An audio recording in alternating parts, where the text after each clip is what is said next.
रूसी राष्ट्रपति Vladimir Putin ने प्रधानमंत्री नरेंद्र मोदी को दोस्त बताते हुए उनकी जमकर तारीफ की।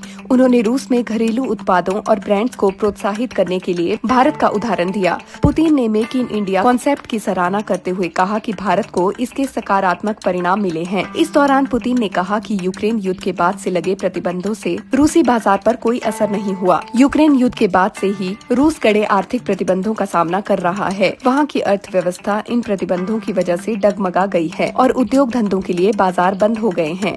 ऐसे में राष्ट्रपति पुतिन चाहते हैं कि भारत के मेक इन इंडिया की तर्ज पर रूस में स्वदेशी प्रोडक्ट्स पर जोर दिया जाए और देश में ही जरूरत की सभी चीजें तैयार की जाएं। पुतिन ने कहा कि हमारे दोस्त भारत के प्रधानमंत्री नरेंद्र मोदी ने मेक इन इंडिया का कॉन्सेप्ट लॉन्च किया था, जिससे भारत को सकारात्मक परिणाम मिले हैं।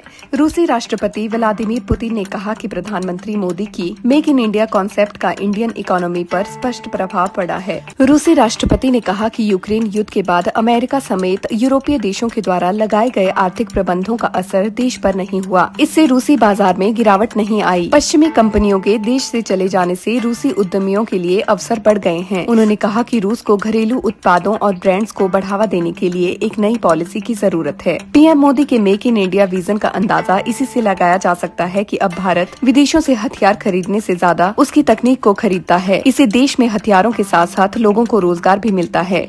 भारत ने अब रक्षा निर्यात में बड़ी उपलब्धि हासिल की है। वित्त वर्ष 2022-23 में रक्षा निर्यात 16,000 करोड़ रुपए के उच्चतम स्तर पर पहुंच चुका है, जो कि 2016-17 की तुलना में 10 गुना से ज्यादा बढ़ा है। इतना ही नहीं, भारत आज 85 से ज्यादा देशों को हथियार निर्यात करता है।